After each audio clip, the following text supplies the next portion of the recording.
I suppose. Pastor Lindsey Williams has been an ordained Baptist minister. He went to Alaska in 1971 as a missionary. The Trans-Alaska Oil Pipeline began its construction phase in '74. And because of Mr. Williams' love for his country and concern for the spiritual welfare of the pipeliners, he volunteered, he's also a pilot there flying people, to serve as a chaplain on the pipeline with the subsequent full support of the Alaska Pipeline Company.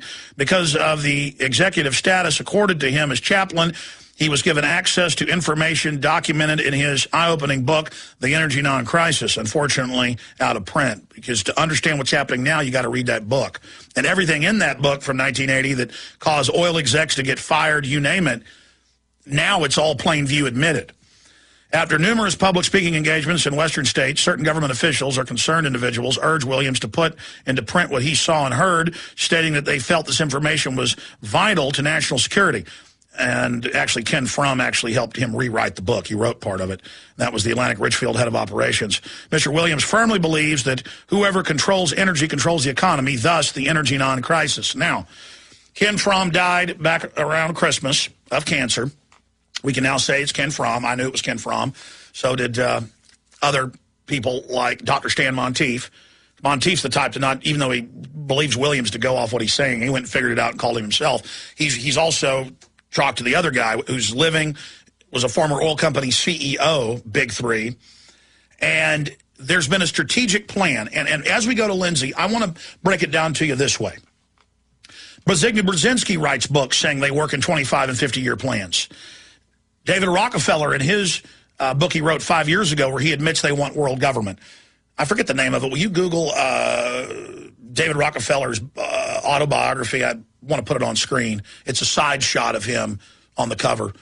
We've got it back there. But on page 435, he talks about how, yes, we're going to get rid of sovereignty. Yes, we're going to do this. But they talk about 25 and 50-year plans. And an example of that, because the general public has been taught, oh, Wall Street thinks in quarters. No, they get you to think in quarters, so you're blind to the larger geopolitical, neo-feudalistic, neo-mercantile system that is the New World Order. But in the 70s was a key catalyst for the next 50-year plan. That's when these decisions were made. And I've read Rockefeller, I've read Kissinger, I've read Brzezinski basically say almost everything, but in a veiled way, that Lindsey's been told. That's the key. I can verify all this separately. Just Williams is directly talking to these folks. Now, and the info Lindsey gives us mirrors what we get from inside Bilderberg. But here's an example. I'm listening to WOAI this weekend.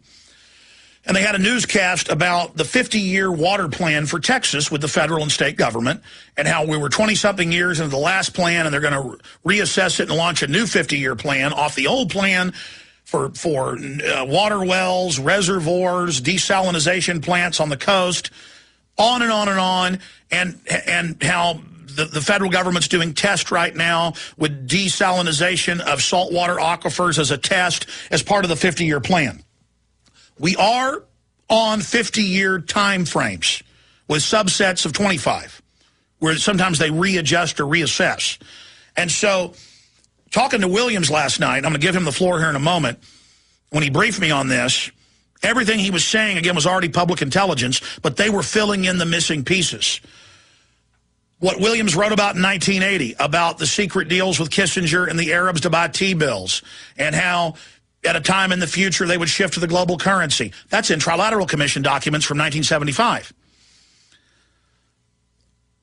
But people would laugh at Williams about that. Now all of the previous part of the plan is public. He's going to give you the rest of the plan and what the globalists are telling him is going to unfold. Now remember, Lindsey Williams was here in October, in November, in December.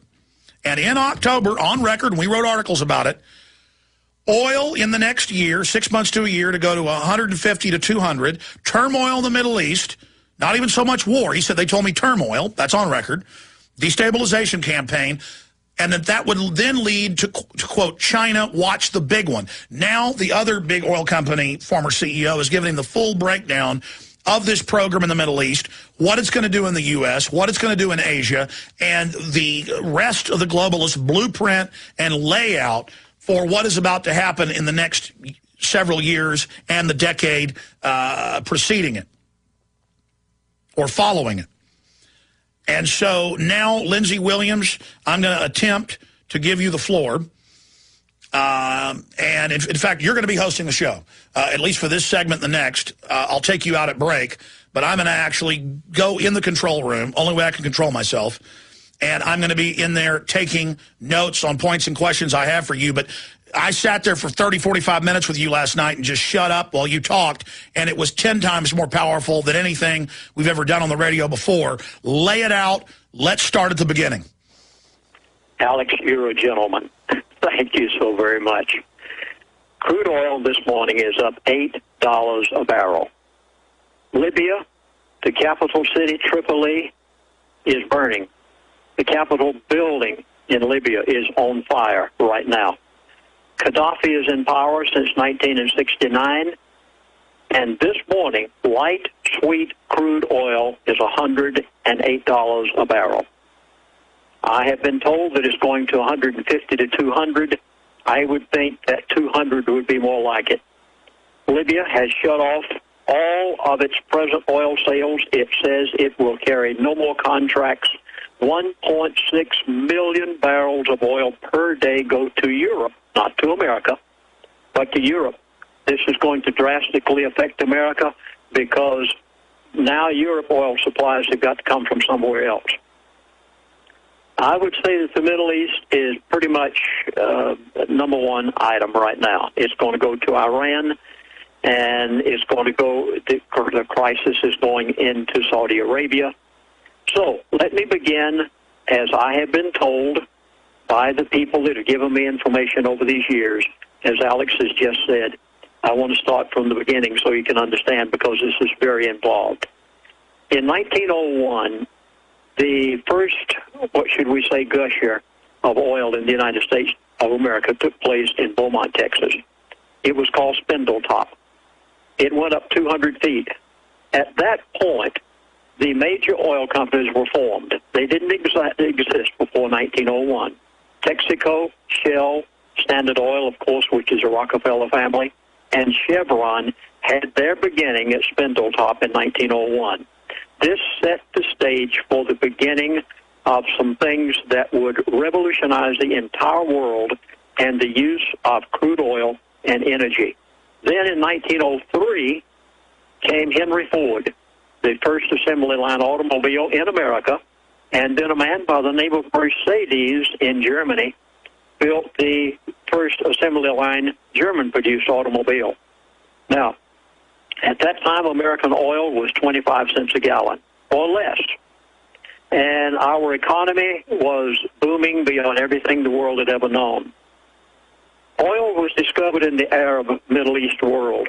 Now, keep in mind that prior to the time that oil was discovered after 1903 in the Arab world, that the Arabs were nothing but nomads roaming the deserts riding camels.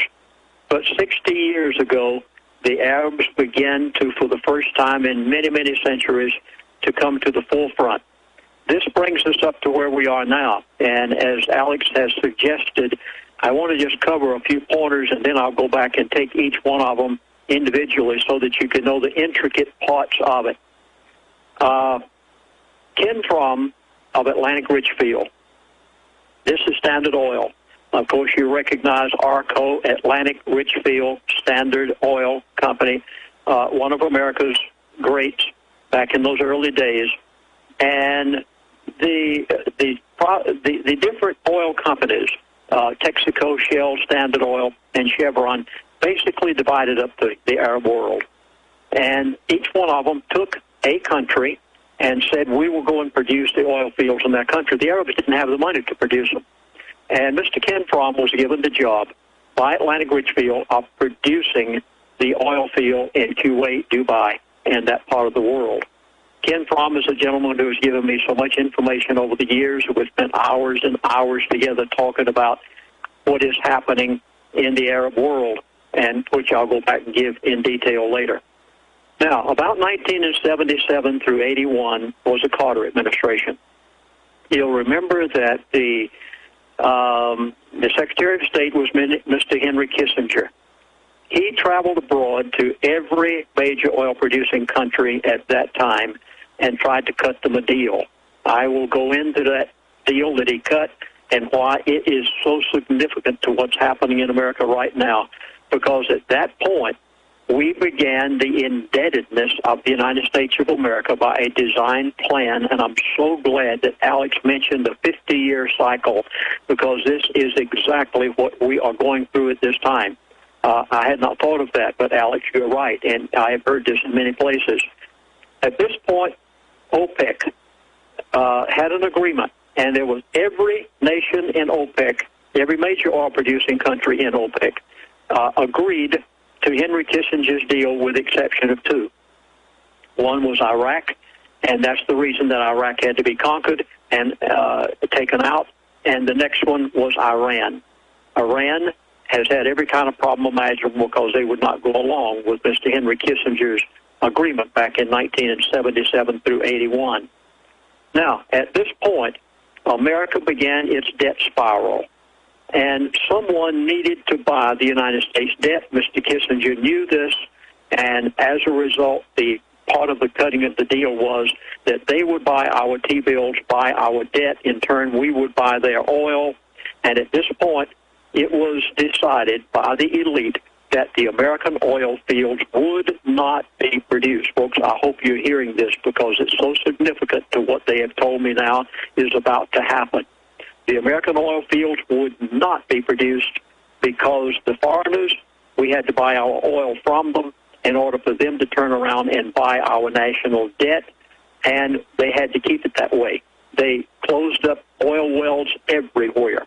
They shut down major production from the Arctic Wildlife Refuge. What was the Bakken Oil Preserve and others here in the Lower 48, they likewise said, we cannot produce them because if we do, then these other countries will not be obligated to buy our debt.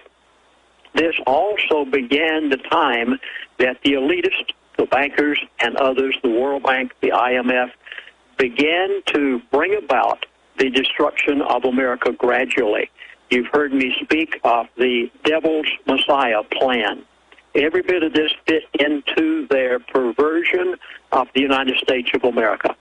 Then came 1970. I'm just giving you a quick overview, and then we'll go back since we have time in the program today to take these one by one. In 1970, the Alaskan oil was found, somewhere around 1970. In 1974 through 76, the Trans-Alaska Oil Pipeline was built, and in 1976, one of the largest oil fields ever discovered in the world, and in particular in the United States of America. It's described in my book, The Energy Non-Crisis. Gull Island will blow your mind. This is a story within itself because after Gull Island was brought in, I was in the room with the oil company officials. I later asked Mr. Fromm, why don't you bring this oil to the American people? I knew already why. They couldn't. They had no choice. They could not bring gasoline back down to 25 cents a gallon again. They could not bring it to 50 or 60 cents a gallon. They couldn't because the national debt had to be bought by someone. The Federal Reserve was obligated, and the national debt was growing so greatly. And now Gull Island's brought in, and I said to Ken, why don't you bring this oil to the American people? He said, Chaplain, this is classified. We are not going to release that oil. We will never announce the oil field and the Arctic Wildlife Refuge, what is there, until, please, this is so important, put it down in your notes. You're hearing things today for the first time. He said, we will not produce these oil fields until we have crude oil to somewhere around $200 a barrel. I said that in different places. It got me in trouble. I later was called on the carpet by the elite, and I was threatened, and it was mainly because of this one subject right here. They had to get it to $200 a barrel. You are going to see $150 to $200 a barrel oil in the very near future. You're probably talking somewhere in the neighborhood of 9 to 12 months. They have to take it there because the problems that have developed, they developed them, by the way. the problems and the crisis that they have developed in the Middle East will grow so great until America will not be able to get its oil from the OPEC oil-producing countries of the Middle East and Saudi Arabia in particular.